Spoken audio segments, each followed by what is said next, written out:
But Israel has a PhD in deception, because it's Dajjal at the back of this, the mastermind. And Israel would not want to wage a big war and appear to the world naked, clearly, as an aggressor. No, that's not deception. Israel has to wage her big war and make it appear as though she was only defending herself.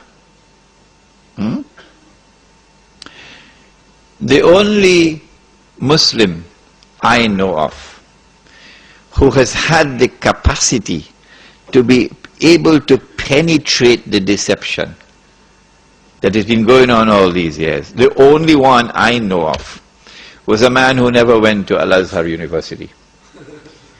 Now, he wasn't the Sheikh. His name was Malcolm X. He's the only man I know of who had that eyes wish to see and could clearly recognize the strategy and the deception. Read Malcolm X. How is Israel going to launch this big war and yet get away from being perceived by the whole of humanity as the aggressor, blatant aggression? You have to come with a good strategy. The strategy is this. Ariel Sharon goes into Masjid al-Aqsa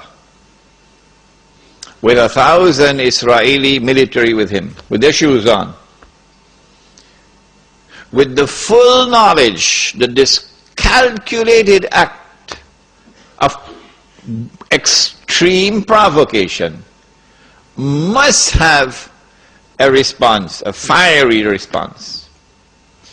And as the flames of the new intifada emerge, you must keep it burning by committing upon the Palestinian people more and more atrocities that drive them into a greater and greater rage. This is planning, this is strategy, this is not happening by accident. As Israel unleashes this barbaric oppression upon the Palestinian people, you must have a television station which you plant amongst them, which will cover this, that your Egyptian television would not cover, and your Jordanian government would not allow on Jordanian television, so you create something called Al Jazeera. And the Arab masses believe Al Jazeera is their station. This is the only place in the world we can get authentic information, Al Jazeera.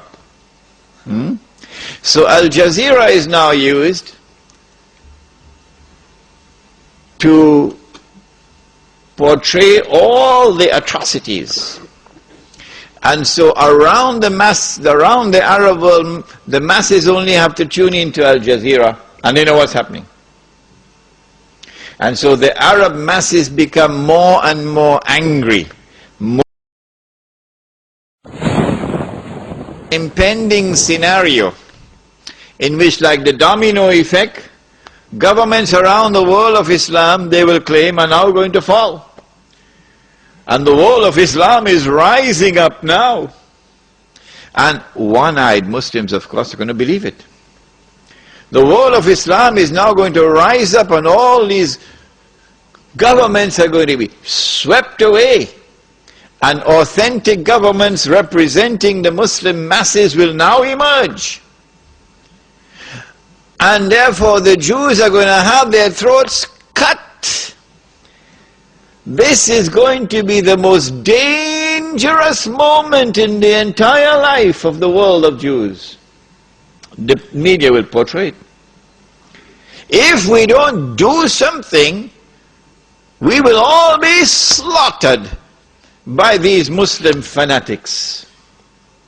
Yeah? I tell you, this will be drama worthy of Hollywood when it comes. They must be hating me now for revealing their secrets. It is in this scenario that Israel will say, we have to do something.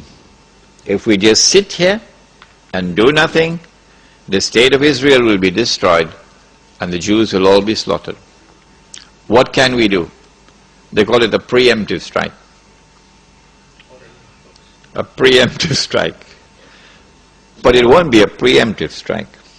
It will be the most dazzling display of the magnificent application of state-of-the-art military technology that will leave even Uncle Sam in the backyard.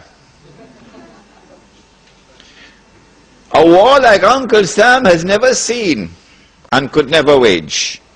That is what Israel is going to wage. Do they have the technology? I believe they have technology that even Uncle Sam doesn't have. It will be a lightning strike. Israel has to put on this magnificent display of military power and state-of-the-art technology beyond anything else that the world has ever known, in order for Israel to impress upon mankind the validity of its credentials that is now going to become the new ruling state in the world. Before Fahad could even blink, the Israelis have taken over the Saudi oil fields and the Iraqi and the Kuwaiti oil fields. The United States, of course, will make some noise, and Britain will make some noise, but will they send troops? No, of course not. The United Nations Security Council is now going to be used by the rest of the world, particularly Uncle Europe, and Uncle Japan, and the rest of the world. They will take the United Nations and seek to use the United Nations now to do something about this. Collective action to force Israel to withdraw. Because if Israel does not withdraw, Europe is going to be choked, and Japan is going to be choked. And as the United Nations is now being used for the first time in its history, an attempt is being made to use the United Nations